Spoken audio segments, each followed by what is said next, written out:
નમસ્કાર વિદ્યાર્થી મિત્રો, હવે વિદેશ વેપાર પ્રકરણની અંદર આપણે યુનિટ 2 તરીકે વિદેશ વેપારનું સ્વરૂપ એટલે કે તેની લાક્ષણિકતાઓની ચર્ચા કરીશું. મિત્રો, અહીંયા વિદેશ વેપાર કોને કહીએ, આપણે કોને કહીએ છીએ? તો વિદેશ વેપાર એટલે દેશની હદ ઓળંગી, દેશની સીમા, બોર્ડર, દેશની હદ ઓળંગીને જે કંઈ ધંધાકીય કે વેપારી પ્રવૃત્તિઓ થાય તેને આપણે વિદેશ વેપાર અથવા આંતરરાષ્ટ્રીય વેપાર કહીએ છીએ. મિત્રો, આ વિદેશ વેપાર સેવા માટે નથી થતો, પણ તે આવક અને નફાના હેતુથી થતો હોય છે. વિદેશ વેપારનું સ્વરૂપ, વિદેશ વેપારનું સ્વરૂપનો અર્થ આપણે જોઈએ કે કોને સ્વરૂપ કહી શકાય. તો અહીંયા એક મહત્વની વાત છે કે આ એક પ્રકારનું વિધાન છે જે અર્થ તરીકે આપણે રજૂ કરીશું. વિદેશ વેપારનું સ્વરૂપ એટલે વેપારી પ્રવૃત્તિની એવી બાબતો કે પાસા જે અન્ય પ્રવૃત્તિઓથી જુદા પાડે, જે અન્ય પ્રવૃત્તિઓથી જુદા પાડે અને તેને એક અલગ ઓળખ આપે. આ વેપાર નીતિ કાયદા અને વેપારને અસર કરતા સંજોગોના આધારે નક્કી થાય તો એને આપણે વિદેશ વેપારના સ્વરૂપ તરીકે કહી શકાય. હવે આ વિદેશ વેપારના સ્વરૂપ એટલે એની લાક્ષણિકતાઓ છે. કુલ 10 જેટલી લાક્ષણિકતાઓ છે. પ્રશ્ન એમ પૂછાય કે વિદેશ વેપારનું સ્વરૂપના કોઈ પણ 5 મુદ્દા સમજાવો. તો આપણે 10 માંથી કોઈ પણ 5 મુદ્દા તૈયાર કરવાના છે, પણ આપણે અભ્યાસમાં બધાનો થોડો થોડો પરિચય પ્રાપ્ત કરીશું. મિત્રો, પહેલી લાક્ષણિકતા છે સાધનોની ભૌગોલિક અને વ્યવસાયિક ગતિશીલતા. તો મિત્રો, એક દેશ કરતા અન્ય દેશમાં મૂડી, પછી શ્રમ જેવા સાધનોની ગતિશીલતા ઓછી હોય છે. વિદેશ વેપારમાં નીતિ વિષયક અને સામાજિક કારણોના લીધે શ્રમ પણ ઓછો ગતિશીલ છે. એટલે શ્રમિકો પોતાનું કૌટુંબિક ભાવાવરણ, કૌટુંબિક મોહમાયા, એના સમાજ એ જકડી રાખે છે, એને દૂર જવા દેતો નથી. એટલે શ્રમની ભૌગોલિક ગતિશીલતા પણ મર્યાદિત રહે છે. એ જ રીતે મૂડી, તો કેટલીક સ્થાયી મૂડી અને જંગી મૂડી એ પણ ઓછી ગતિશીલ હોય છે. જ્યારે કેટલીક મૂડીની જે રોકડ મૂડી છે એની ગતિશીલતા ઉપર થોડા સરકારના કાયદાકીય પ્રતિબંધો પણ છે. એટલે એ પણ વિદેશમાં ઓછા જઈ શકે છે. એ રોકડ રકમ પણ વિદેશમાં સ્થળાંતર ઓછું અથવા તો ગતિશીલતા ઓછી ધરાવે છે. નિયોજકની વાત કરીએ અને જમીનની વાત કરીએ તો જમીનની ભૌગોલિક ગતિશીલતા બિલકુલ શક્ય નથી, શૂન્ય છે. પણ નિયોજક શ્રમની જેમ ઓછો ગતિશીલ છે.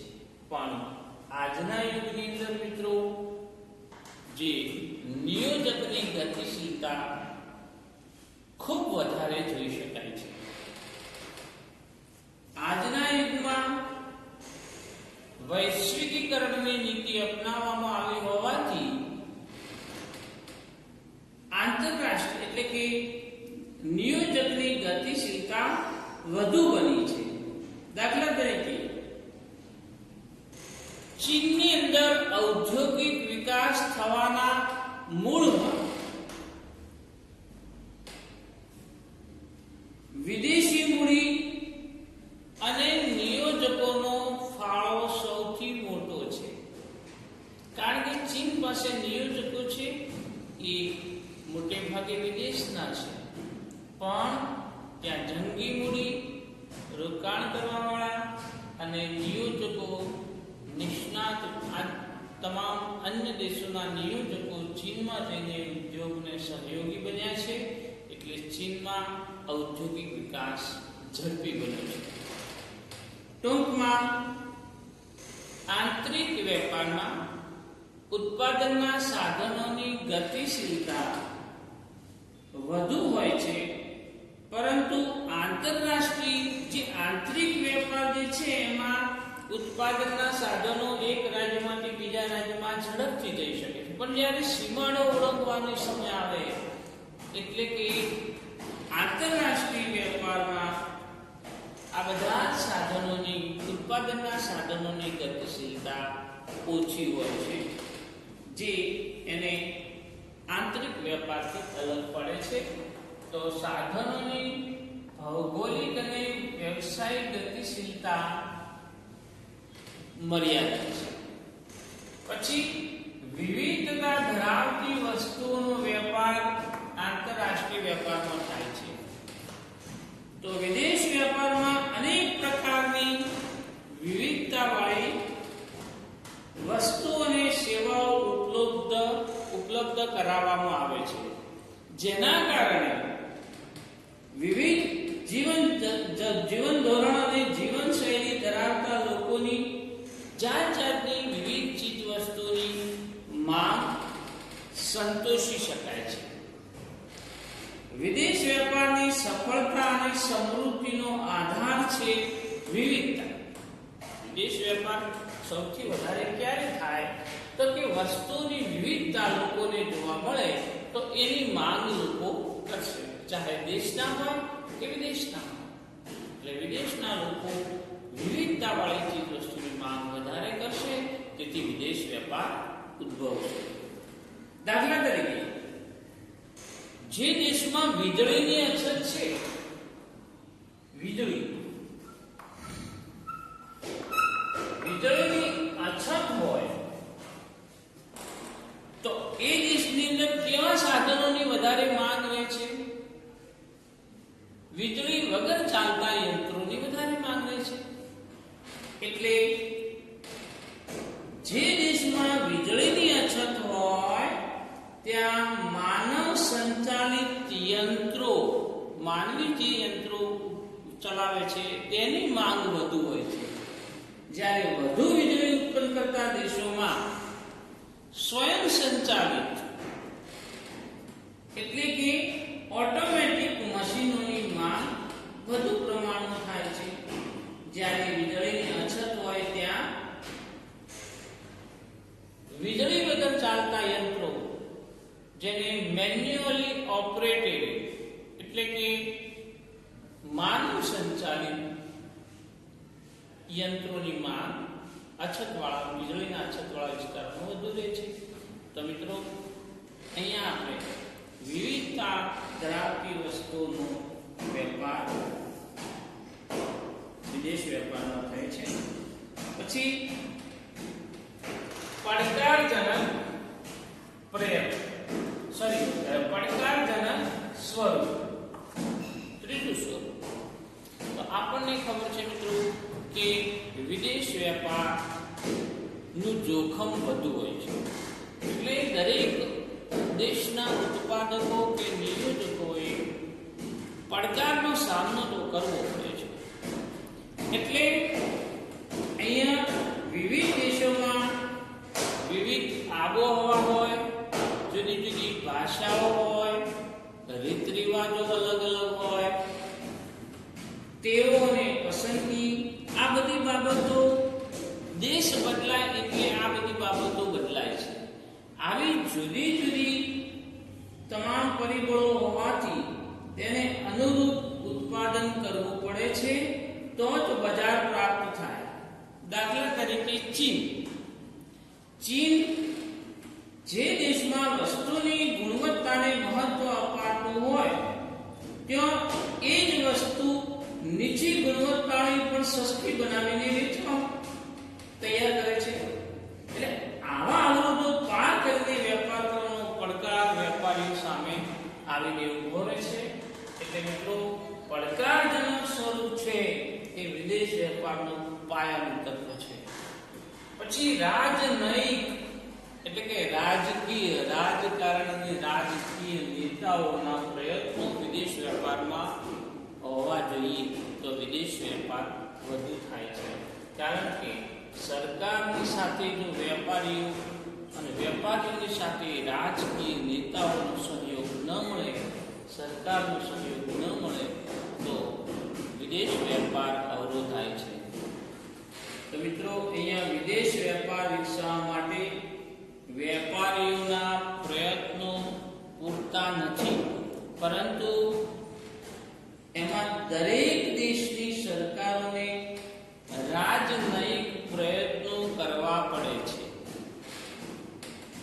એની માહિતી વેપાર મેળા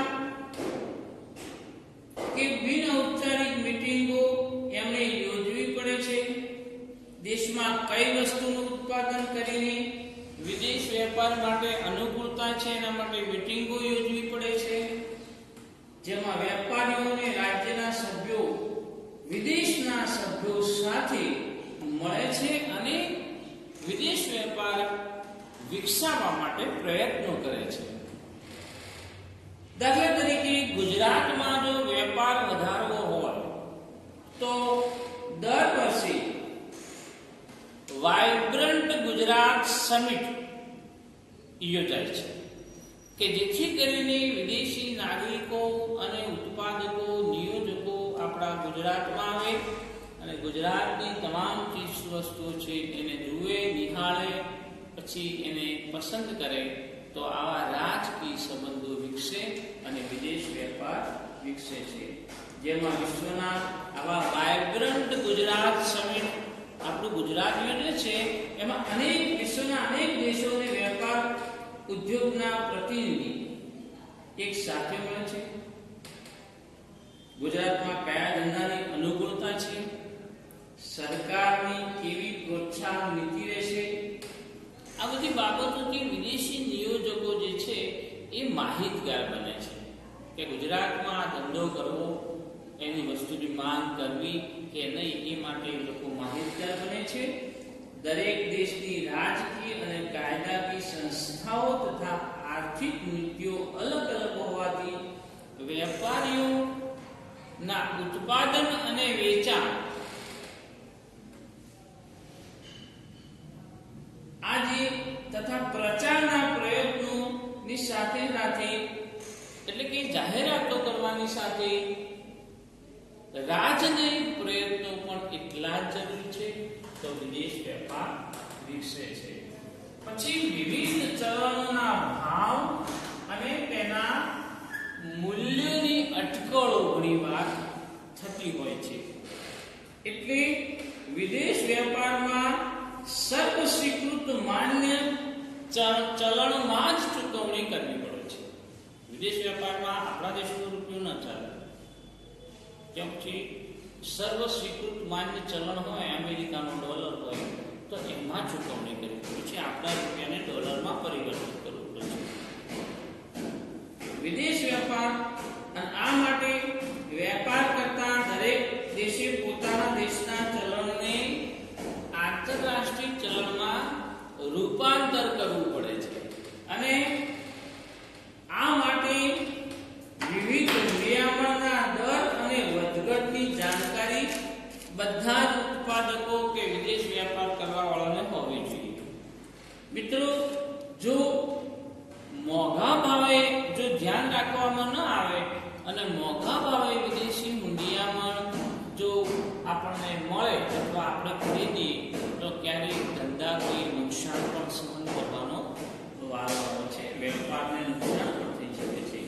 અને આ અંગે વેપારીઓએ ખાસ નિષ્ણાતોની સલાહ લેવાની જરૂર પડે છે, તો જ વિદેશ વેપાર નફાકારક અને સફળ રીતે પાર પાડી શકાય. પછી વિવિધ રાષ્ટ્રો અને આંતરરાષ્ટ્રીય સંસ્થાઓ બેના સંયુક્ત પ્રયાસો વિદેશ વેપારમાં થવા જોઈએ. તો મિત્રો, જે વિશ્વ સ્તરે વેપારને વિકસાવવા દેશની સરકારો અને WTO દેશની સરકાર અને વર્લ્ડ ટ્રેડ ઓર્ગેનાઇઝેશન એટલે કે વિશ્વ વ્યાપાર સંગઠન, આજે WTO અને સરકાર બંનેના સંયુક્ત પ્રયાસો હોય, વિવિધ રાષ્ટ્રો અને આંતરરાષ્ટ્રીય સંસ્થા એટલે કે WTI બેના સંયુક્ત પ્રયાસો વિદેશ વેપારમાં થવા જોઈએ.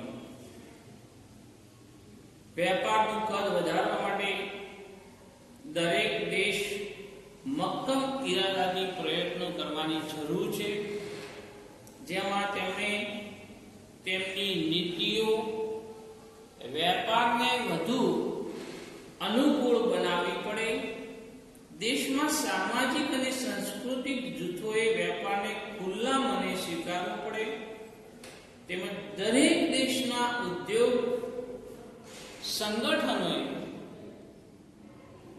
સરકારને પણ સહકાર આપવો જોઈએ અને વેપારીઓને પણ એકબીજાને સહકાર આપવો જોઈએ, તો જ વિદેશ વેપારની પ્રગતિ થઈ શકે. પછી રાજકીય અને સામાજિક વિચારધારાની અસર વિદેશ વેપાર પર ખાસ પડે છે.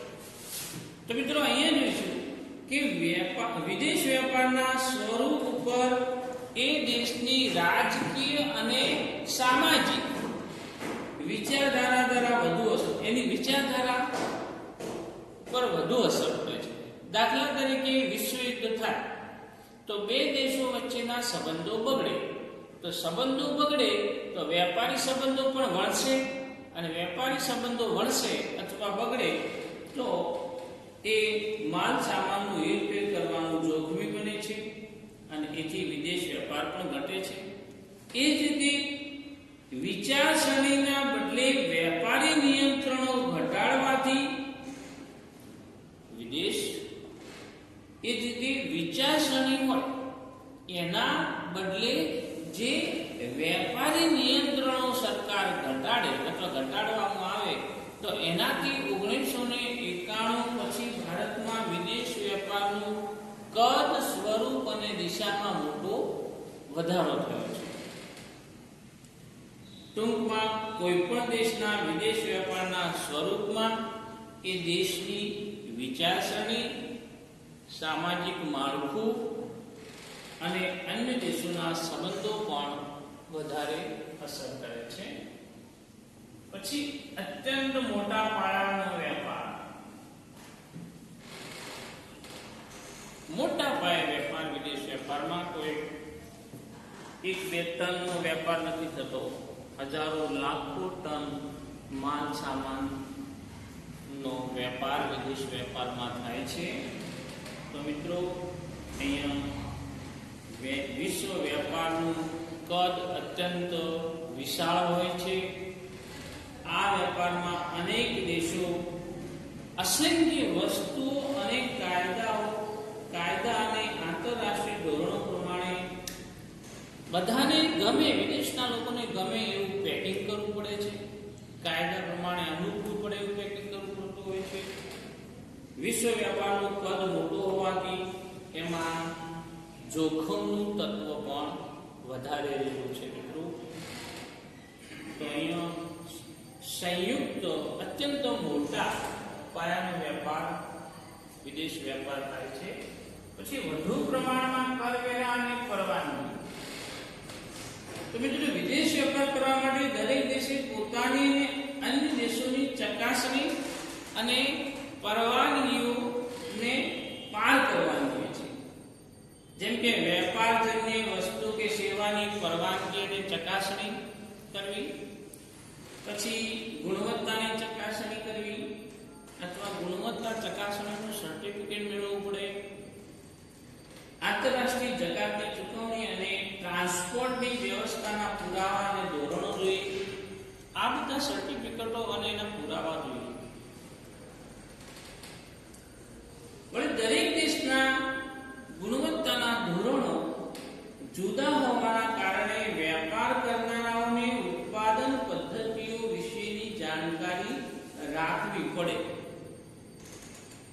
દરેક દેશમાં ખાદ્ય વસ્તુ અને દવાની ગુણવત્તાના ધોરણો જુદા જુદા હોય છે, અલગ અલગ હોય છે. માટે વેપારીએ ઉત્પાદક પાસે એ રીતનું ઉત્પાદન કરાવવું પડે અને એ વસ્તુની જ વિદેશ વેપારમાં મૂકવામાં આવે છે. અને છેલ્લે હરીફાઈ અને જોખમની માત્રા વિદેશ વેપારમાં વધુ હોય છે. કોમ્પિટિશન પણ હોય છે, જોખમ પણ હોય છે. તો મિત્રો, એ વિદેશ વેપારનું છેલ્લું સ્વરૂપ છે કે હરીફાઈ અને જોખમની માત્રા. તો કોઈ વસ્તુ કે સેવા અનેક દેશો ઉત્પન્ન કરીને વેચવાના પ્રયત્નો વિશ્વ બજારમાં કરતા હોય છે. તેથી વેચનારા વચ્ચે હરીફાઈ તો વધુ હોય જ છે, પણ ખરીદનારા એટલે કે ગ્રાહકો પણ અને એના ગ્રાહકો પણ એટલા જ મળી રહે, ઘણા બધા મળી રહે. એટલે ખરીદનારાઓ વચ્ચે પણ ગ્રાહકો વચ્ચે પણ હરીફાઈ થાય છે. ટૂંકમાં બંને પક્ષે વિદેશ વેપારમાં હરીફાઈ જોવા મળે છે. વળી વર્લ્ડ માર્કેટ એટલે વિશ્વ બજારમાં પોતાની વસ્તુની માંગ અને બજાર ઊભું કરવા માટેનું જોખમ વધુ હોય છે. તેમણે ઊંચી ગુણવત્તા જાળવવી પડે છે. ગમે તે વસ્તુ વિદેશ વેપારમાં ચાલતી નથી. ISI ટ્રેડમાર્ક વાળી હોય, ટેગમાર્ક વાળી ખેત પેદાશો હોય તો એ વિદેશ વેપારમાં ચાલે છે. અને એ માટે પ્રચાર ખર્ચ અને એ વેચાણ ખર્ચ ઊંચો થાય છે. જો વિશ્વ વેપારમાં આવા પ્રચાર અને વેપાર ખર્ચ કરવા છતાં પૂરતા પ્રમાણમાં બજાર ન મળે તો ક્યારેક પોતાના ઉદ્યોગ ધંધા કે વેપારને જોખમમાં પણ ઘણું વધારે રહેલું છે. એટલે કોમ્પિટિશન પણ ખરીદનાર અને વેચનારમાં થાય છે વિદેશ વેપારમાં. અને જોખમની માત્રા, મોટી મોટી જાહેરાતો, પ્રચારણ ખર્ચ કરીને જો આપણે વિદેશ વેપાર કરતા હોઈએ છતાં પણ એની માંગ ઘટી જાય તો કદાચ ધંધાને મોટું નુકસાન સહન કરવાનો પણ વારો આવી શકે છે અને જોખમની માત્રા પણ ઊંચી રહે છે. તો મિત્રો, એ વિદેશ વેપાર જે છે એનું સ્વરૂપ કે લાક્ષણિકતાઓ આપણે 1 થી 10 જોઈ છે. એમાંથી પહેલી છે સાધનોની ભૌગોલિક અને વ્યવસાયિક ગતિશીલતા. બીજી છે વિવિધતા ધરાવતી વસ્તુઓનો વેપાર. પડકારજનક સ્વરૂપ, રાજનૈતિક પ્રયત્નો હોવા જોઈએ. વિવિધ ચલણોના ભાવ અને તેના મૂલ્યોની અટકળો થતી હોય છે.